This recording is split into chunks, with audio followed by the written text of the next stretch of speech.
नमस्कार, जय हिंद बच्चों। आज हम आपके लिए एक बार फिर लेकर हाजिर हैं 10वीं भौतिक विज्ञान के वस्तुनिष्ठ प्रश्नों का संग्रह। तो चलिए शुरू करते हैं। आज का हमारा पहला प्रश्न है जो कि 201 नंबर से शुरू होगा। प्रकाश की किरण गमन करती है तो ये कहाँ गमन करती है? तो ये बिल्कुल सीधी रेखा में गमन करती है। अगला प्रश्न है, प्रकाश का वेग न्यूनतम होता है तो प्रकाश का वेग निर्वात में सबसे अधिक होता है, जल में उससे कम, यानी सबसे कम हो जाएगा हमारा इसमें से कांच में। अगला प्रश्न है, मोटर गाड़ी के चालक के सामने लगा रहता है तो चालक के सामने जो दोनों तरफ लगा रहता है वो हमारा उत्तल दर्पण लगा रहता है। अगला प्रश्न है, मोटर कार के हेडलाइट में, तो हेडलाइट को अगर हम देखते हैं तो उसमें हमको मिलता है अवतल दर्पण। अगला प्रश्न है, समतल दर्पण द्वारा बना प्रतिबिंब होता है तो ये काल्पनिक होता है। आगे बढ़ते हैं, लेंस की क्षमता का एसआई मात्रक होता है तो लेंस की क्षमता का एसआई मात्रक डायप्टर होता है। अगला है प्रश्न, प्रकाश की किरणों का पथ दर्शाने वाले चित्रों को कहा जाता है तो इसको किरण आरेख कहा जाता है। अगला प्रश्न है, 2D क्षमता वाले लेंस का फोकसांतर होता है तो 2D का हो जाएगा कितना? 50 सेंटीमीटर। आगे बढ़ते हैं, किसी उत्तल लेंस का फोकसांतर 50 सेंटीमीटर है तो उसकी क्षमता कितनी होगी?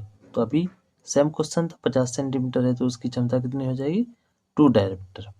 तो ये उत्तल लेंस है तो उत्तल लेंस की क्षमता धनात्मक होती है, मतलब +2D।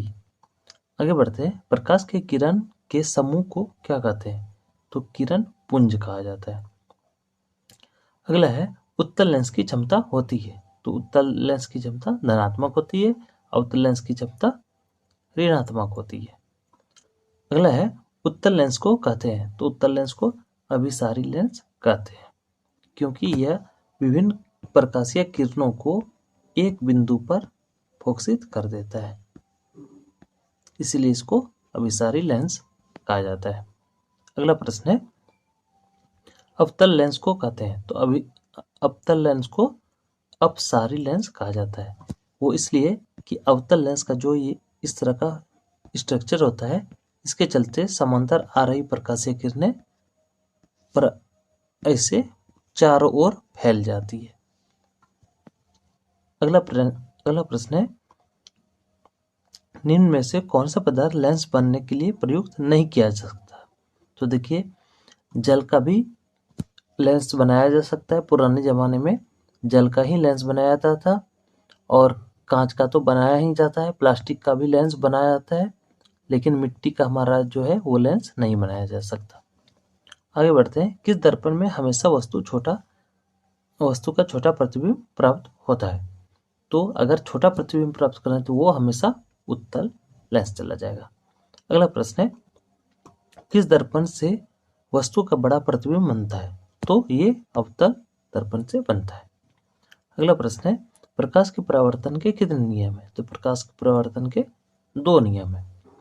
अगला है, जब प्रकाश की किरणें हवा से कांच में प्रवेश करती है तो ये अभिलंब के निकट प्रवेश करती है, मतलब निकट मुड़ जाती है। कहाँ से? हवा से कांच में। देखिए, ये है कांच की सिल्ली। अगर प्रकाशीय किरण ऐसे प्रवेश करेगी तो ये थोड़ा सा ऐसे झुक करके, तो ये वाला जो कोण है ये कहाँ पे झुकी? अभिलंब के कोण में ये झुक गई। ये इसको जाना चाहिए था ऐसे, लेकिन वो ऐसे नहीं जाके इधर झुक जाती है, तो अभिलंब के निकट।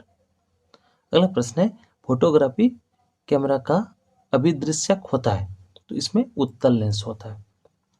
अगला प्रश्न है, साइड मिरर के रूप में, तो साइड मिरर के रूप में उत्तल लेंस।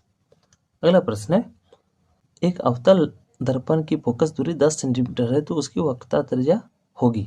तो अगर फोकस दूरी 10 है तो वक्रता त्रिज्या सीधा 20 हो जाएगी, 10 का 2 गुना।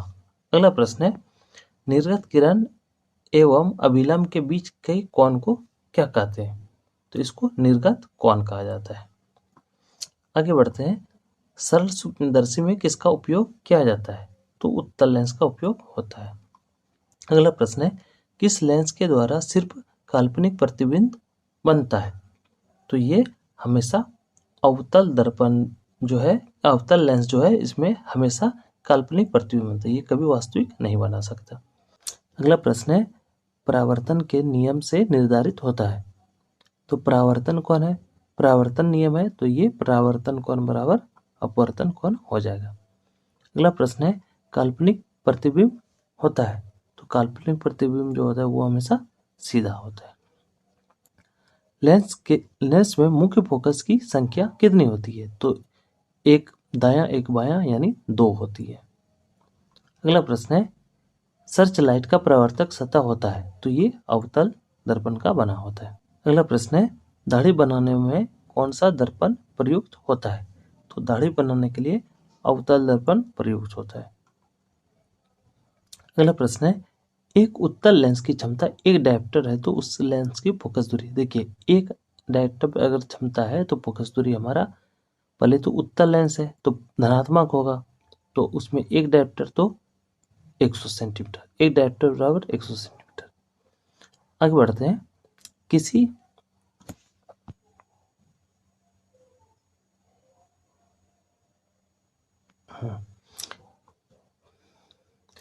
गोलीय दर्पण तथा किसी पतले गोलीय लेंस दोनों की फोकस दूरी -15 सेंटीमीटर है, तो दर्पण तथा लेंस संभवतः है, तो ये कौन सा हो जाएगा? दोनों माइनस में है यानी दोनों अवतल हो जाएगा। अगला प्रश्न है, प्रकाश के परावर्तन अपवर्तन के कितने नियम है? तो प्रकाश का जो अपवर्तन है उसके 2 नियम है, अपवर्तन के भी 2 और परावर्तन के भी 2। अगला प्रश्न है, किसी माध्यम में अपवर्तनांक का मान होता है? तो क्या होता है? साइन आई बटा साइन आर, ये ऑप्शन ए चले जाएगा। अगला प्रश्न है, एक उत्तल लेंस होता है, तो उत्तल लेंस क्या होता है? किनारे की अपेक्षा बीच में ज्यादा ही मोटा होता है। अगला प्रश्न है, अवतल लेंस का आवर्धन m बराबर होता है, तो प्रतिबिंब दूरी बटा वस्तु दूरी या प्रतिबिंब की ऊंचाई बटा वस्तु की ऊंचाई, तो प्रतिबिंब की ऊंचाई हमारा क्या हो गया? v और वस्तु की ऊंचाई u यानी v/u। आगे बढ़ते हैं, गोलीय दर्पण में फोकसांतर एवं वक्रता त्रिज्या के बीच संबंध को क्या कहते हैं? तो ये जो दर्शाया जाता है ये r = 2f से दर्शाया जाता है। अगला प्रश्न है, सोलर कुकर में प्रयोग किया जाता है, तो अवतल दर्पण का प्रयोग किया जाता है। आगे बढ़ते हैं, उत्तल लेंस से बना प्रतिबिंब होता है, तो वास्तविक और उल्टा। अगला प्रश्न है, उत्तल लेंस में जब बिंब f और 2f के बीच रखा जाता है तब बना प्रतिबिंब होता है, तो f और 2f के बीच में अगर रखा जाएगा तो बिंब हमेशा बड़ा और वास्तविक बनेगा। अगला प्रश्न है, 2 वक्रीय पृष्ठों से घिरे ठोस माध्यम को क्या कहते हैं? इसको गोलीय लेंस कहते हैं। आगे बढ़ते हैं, वह गोलीय दर्पण जो बाहर की तरफ वक्रित हो कहलाता है, तो बाहर की तरफ अगर वक्रित होगा तो उसको उत्तल दर्पण कहते हैं। अगला प्रश्न है, गोलीय दर्पण के परिवर्तक पृष्ठ के केंद्र को दर्पण का क्या कहा जाता है? परावर्तक पृष्ठ के केंद्र को क्या कहा जाता है? तो इसको हम ध्रुव कहते हैं। अगला प्रश्न है, किसी लेंस द्वारा उत्पन्न आवर्धन का एसआई मात्रक क्या है? तो आवर्धन का कोई मात्रक नहीं होता है, तो मात्रक विहीन हो जाएगा। अगला प्रश्न है, लेंस के केंद्रीय बिंदु को कहते हैं, तो इसे प्रकाशिक केंद्र कहा जाता है। अगला प्रश्न है, किसी शब्दकोश में पाए गए छोटे अक्षरों को पढ़ते समय आप निम्न में से किस प्रकार कौन सा लेंस पसंद करेंगे? देखिए, अक्षर का जो साइज होता है वो छोटा होता है और उसे पढ़ने के लिए हमें जो लेंस की जरूरत पड़ेगी वो 5 सेंटीमीटर फोकस दूरी वाला उत्तल लेंस लगेगा। उत्तल लेंस तो लगेगा ही क्योंकि छोटे अक्षर को बड़ा करना है, तो उसमें लेकिन हमें ये ध्यान में रखना है 5 सेंटीमीटर वाला उत्तल लेंस। अगला प्रश्न है, इनमें से कौन सा दर्पण सूत्र है? तो देखिए, दर्पण सूत्र जो होता है वो 1/v plus 1/u equal to 1/f होता है, यानी 1/f बराबर 1/v प्लस 1/u। तो ये हमारा ऑप्शन ए नंबर में सही है। अगला प्रश्न है, गोलीय दर्पण का वक्रता केंद्र को किस अक्ष से निरूपित किया जाता है? तो देखिए, वक्रता केंद्र को कथी से? सी से निरूपित किया जाता है। अगला प्रश्न है, निर्वात में प्रकाश की चाल कितनी होती है? तो निर्वात में प्रकाश की चाल 3 × 10⁻8 मीटर प्रति सेकेंड होता है। तो ये हमारा ऑप्शन ए के साथ चले जाएगा। अगला प्रश्न है, दंत विशेषज्ञ यानी डॉक्टर जो होता है दांत वाला, वो मरीजों के दांतों का बड़ा प्रतिबिंब देखने के लिए किस दर्पण का उपयोग करता है? तो सीधी सी बात है, बड़ा प्रतिबिंब देखना है तो अवतल दर्पण। अगला प्रश्न है, पतले लेंस की आवर्धन क्षमता होती है, तो जितना पतला रहेगा उतना कम, जितना अधिक मोटा रहेगा उतना उसकी आवर्धन क्षमता अधिक होगी। अगला प्रश्न है, मोटे लेंस की आवर्धन क्षमता होती है, तो ये अधिक होती है। अगला प्रश्न है, अवतल दर्पण के ध्रुव और मुख्य फोकस के बीच रखे बिंब का प्रतिबिंब की प्रकृति कैसी होती है? देखिए, कहाँ पर? ध्रुव और मुख्य फोकस यानी P और F के बीच अगर हम किसी बिंब को रखते हैं अवतल दर्पण के सामने, तो उसका प्रतिबिंब कहाँ पे बनेगा? तो वो आभासी और सीधा बनेगा, आभासी और सीधा। अगला प्रश्न है, उत्तल लेंस का प्रकाशिक केंद्र और मुख्य फोकस के बीच रखे बिंब का प्रतिबिंब की प्रकृति कैसी होती है? देखिए, यहाँ उत्तल लेंस दिया गया है, तो उत्तल लेंस में ये जो बिंब प्रतिबिंब का प्रकृति होगा वो कैसा होगा? वो आभासी और बिल्कुल सीधा होगा। अगला प्रश्न है, अवतल दर्पण के मुख्य फोकस पर रखे बिंब का प्रतिबिंब की स्थिति होती है। देखिए, मुख्य फोकस पर अगर हम वस्तु को रखते हैं तो इसका प्रतिबिंब कहाँ पे बनेगा? अवतल दर्पण में, तो ये सीधा हमारा अनंत पर बनेगा। अगला प्रश्न है, उत्तल लेंस के मुख्य फोकस पर रखे प्रतिबिंब की स्थिति। अब इस बार उत्तल लेंस के मुख्य फोकस पर यानी एफ पे अगर हम वस्तु रखेंगे तो उसका प्रतिबिंब कहाँ पे? अनंत पर बनेगा। अगला प्रश्न है, अवतल लेंस के मुख्य फोकस पर रखे बिंब का प्रतिबिंब की स्थिति होती है। तो अगर अवतल लेंस में मुख्य फोकस एफ पर अगर बिंब रखेंगे यानी वस्तु रखेंगे तो उसकी प्रतिबिंब प्रकाशिक केंद्र और फोकस यानी सी और एफ के बीच में बनेगा। अगला प्रश्न है, अवतल लेंस के सामने अनंत पर रखे बिंब का प्रतिबिंब की स्थिति होती है, तो ये कहाँ पर बनता है? ये एफ पर बनेगा। अगर अवतल लेंस के सामने अनंत पर वस्तु रखेगा तो उसका प्रतिबिंब एफ पे बनेगा।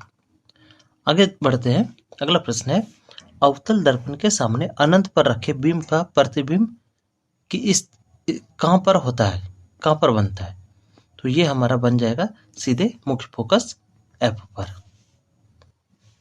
अगला प्रश्न है, लेंस के प्रकाशिक बिंदु से गुजरने वाली प्रकाश किरणें अपवर्तन के पश्चात, देखिए प्रकाशिक केंद्र यानी सी से गुजरेगी तो वो बिना विचलन के सीधे चली जाएगी। अगला प्रश्न है, मुख्य फोकस से गुजरने वाली प्रकाश किरणें उत्तल लेंस के से अपवर्तन के पश्चात ये जो होगी ये निर्गत किरण मुख्य अक्ष के समांतर चली जाती है। अगला प्रश्न है, मुख्य अक्ष के समांतर आने वाली कोई प्रकाश किरण अवतल लेंस से अपवर्तन के पश्चात, देखिए अवतल लेंस में अपवर्तन के पश्चात ये किरणें क्या होगी? तो निर्गत किरण मुख्य अक्ष के समांतर अक्ष से दूर चली जाती है। अगला प्रश्न है,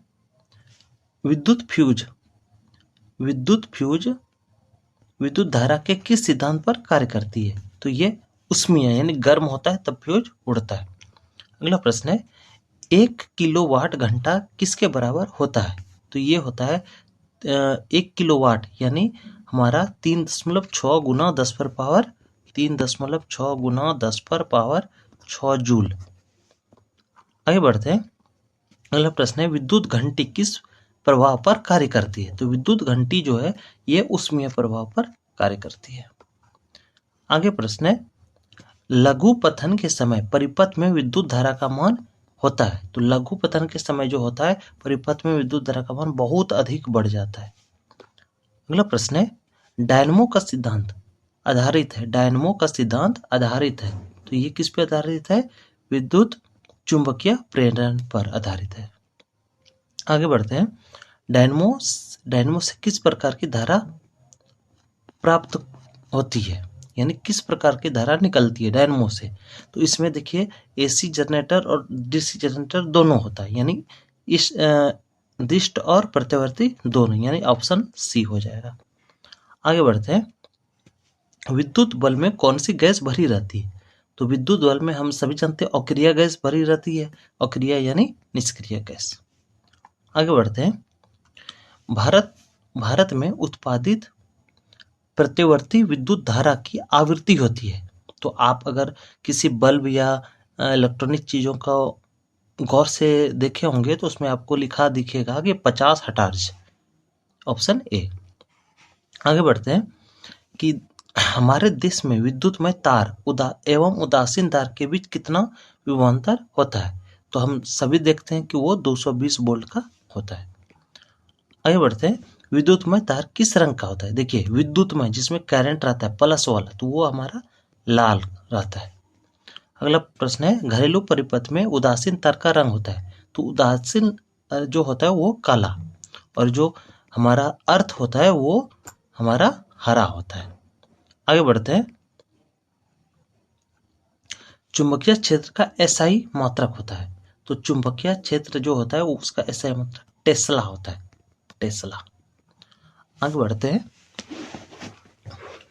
विद्युत चुंबकीय प्रेरण की खोज किसने करी थी? विद्युत चुंबकीय प्रेरण की खोज किसने करी थी? तो ये हमारे किसने किया था? फैराडे जी ने। अगला प्रश्न है, दी गई वोल्टता के स्रोत से जुड़े हुए किसी चालक में प्रति सेकंड उत्पन्न ऊष्मा होती है। देखिए 1 सेकंड में कितना ऊष्मा उत्पन्न होती है? तो ये होता है धारा के वर्ग के समानुपाती होता है। आगे बढ़ते हैं। निम्नलिखित पदार्थों में कौन चुंबकीय पदार्थ नहीं है? यहाँ पे ध्यान दीजिएगा, नहीं है। तो कौन नहीं है? तो लोहा को चुंबक आराम से खींच लेता है, निकेल का भी चुंबक हमारा बनाया जा सकता है, बाकी कोबाल्ट का भी चुंबक। ये हमारा पीतल जो होगा ये चुंबकीय पदार्थ नहीं है। आगे बढ़ते हैं। पृथ्वी का विभव होता है। तो पृथ्वी का विभव कितना होता है? ये शून्य होता है। इसमें अगर करंट चले जाए तो वो उसको उदासीन यानी जीरो बना देता है। अगला प्रश्न है, चुंबकीय बल क्षेत्र का एसआई मात्रक होता है। तो इसका एसआई मात्रक क्या होता है? चुंबकीय बल क्षेत्र का एसआई मात्रक न्यूटन प्रति एम्पियर होता है, न्यूटन प्रति एम्पियर मीटर। अगला प्रश्न है, चुंबकीय क्षेत्र में प्रवाह में विद्युत धारा होता है।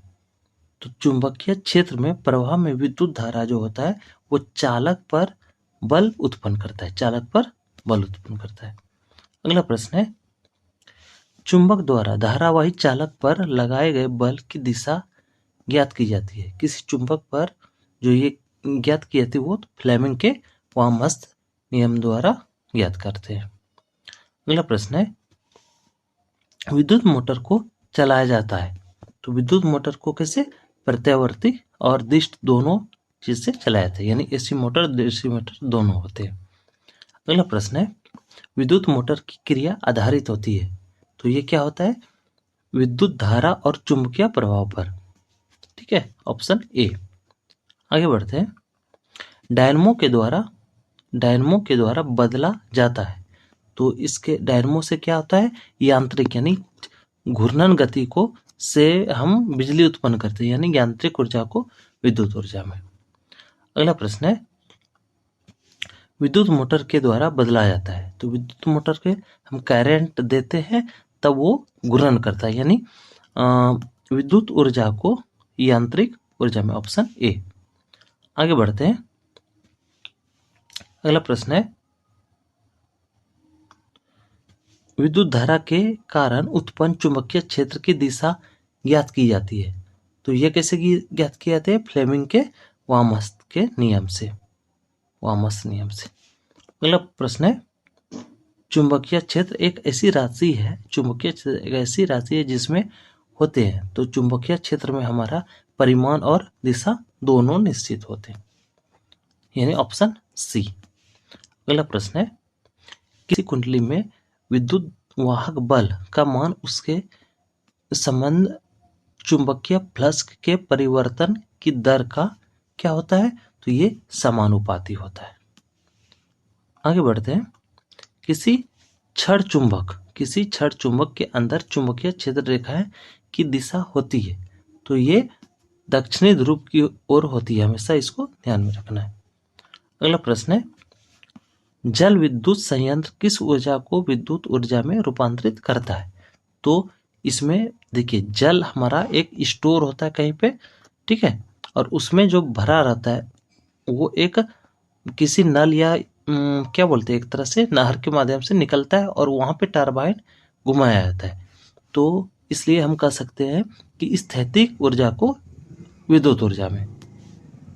आगे बढ़ते हैं, अगला प्रश्न है, वह उपकरण जो किसी परिपथ में विद्युत धारा की उपस्थिति संकुचित करता है उसे क्या कहते हैं? तो उसको हम एमीटर कहते हैं।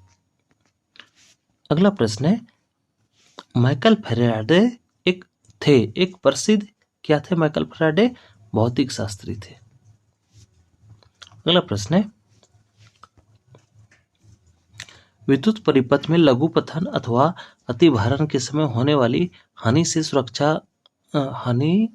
सुरक्षा की सबसे महत्वपूर्ण युक्ति है, तो इसमें हम क्या लगाते हैं? इसमें हम फ्यूज लगा देते हैं ताकि अतिभारण या क्या बोलते हैं लघुपतन हो तो फ्यूज उड़ जाए। अगला प्रश्न है, निम्न में से कौन बायोगैस ईंधन स्रोत नहीं है? तो देखिए, लकड़ी भी बायोगैस है, गोबर भी है और कोयला भी, यानी हमारा आंसर हो जाएगा ऑप्शन सी, नाभिकीय ऊर्जा।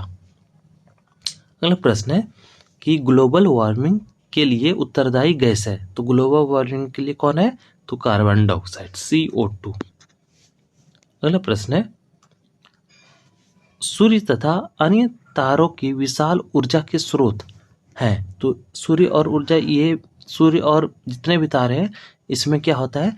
नाभिकीय संलयन होता है, इसलिए इसमें इतनी ऊर्जा प्राप्त की जाती है। अगला प्रश्न है, नाभिकीय विखंडन को नियंत्रित करने में प्रयुक्त होता है, तो इसमें क्या होता है? कैडमियम के छड़ से इसके विखंडन को नियंत्रित किया जाता है। अगला प्रश्न है, किसी नाभिकीय विखंडन में मुक्त ऊर्जा होता है, तो मुक्त ऊर्जा कितना का होता है? वो 200 MV का होता है। अगला प्रश्न है, ऊर्जा का सबसे अधिक प्रत्यक्ष और विशाल स्रोत कौन सा है? तो ये हमारा सूर्य है।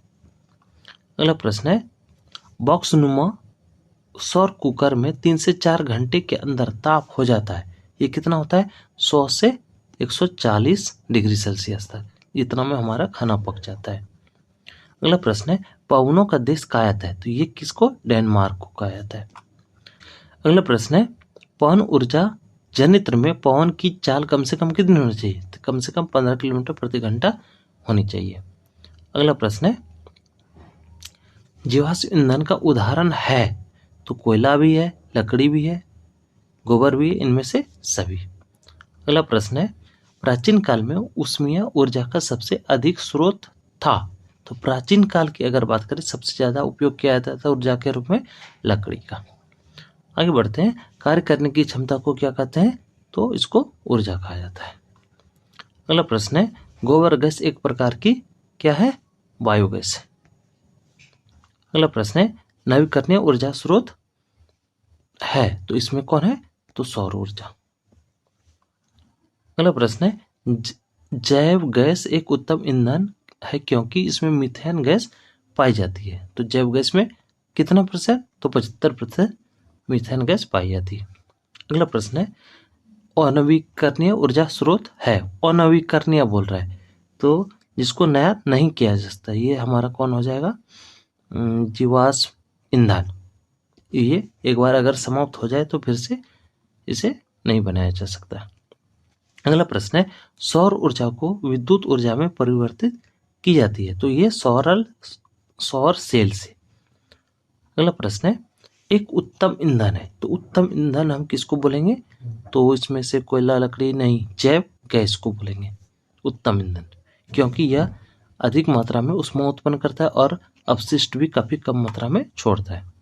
अगला प्रश्न है, नरौरा नाभिकीय विद्युत संयंत्र किस राज्य में स्थित है? तो नरौरा की अगर बात करें तो ये उत्तर प्रदेश में। अगला प्रश्न है, जीवाश्म ईंधन ऊर्जा के स्रोत है, यानी कैसा ऊर्जा स्रोत है? तो जीवाश्म ईंधन जो है वो अनवीकरणीय ऊर्जा स्रोत है। अगला प्रश्न है, सरदार सरोवर बांध किस नदी पर है? तो सरदार सरोवर नर्मदा नदी पर है। अगला प्रश्न है, टिहरी बांध किस नदी पर है? तो ये हमारा गंगा नदी पर है।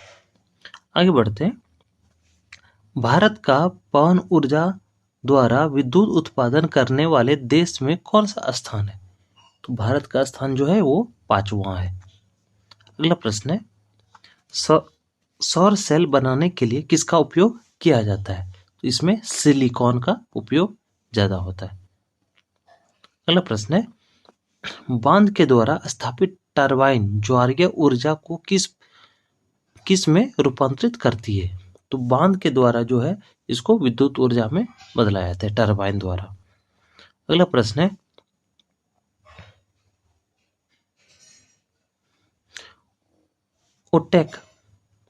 ओटेक विद्युत संयंत्र केवल तभी प्रचालित होते हैं जब महासागर के पृष्ठक जल का ताप 2 किलोमीटर की गहराई पर जल के ताप में अंतर हो। तो कितना? 2 किलोमीटर की गहराई पे 20 डिग्री सेल्सियस का अंतर होना चाहिए। तो ऑप्शन सी चला जाएगा। अगला प्रश्न है, हाइड्रोजन बम किस अभिक्रिया पर आधारित है? तो हाइड्रोजन बम जो है वो नाभिकीय संलयन पर आधारित है। अगला प्रश्न है, तारापुर नाभिकीय विद्युत संयंत्र किस राज्य में है? तो तारापुर हमारा महाराष्ट्र में है। अगला प्रश्न है, राणा प्रताप सागर नाभिकीय विद्युत संयंत्र किस राज्य में है? तो राणा प्रताप जो है ये राजस्थान में है। अगला प्रश्न है, कल्पक्कम नाभिकीय विद्युत संयंत्र किस राज्य में है? तो कल्पक्कम तमिलनाडु में है। अगला प्रश्न है, ककरापार नाभिकीय विद्युत संयंत्र किस राज्य में है? तो ककरापार गुजरात में। अगला और लास्ट प्रश्न हमारा रहेगा 325 नंबर, ये कैगा परमाणु विद्युत संयंत्र किस राज्य में है? तो ये कर्नाटक में।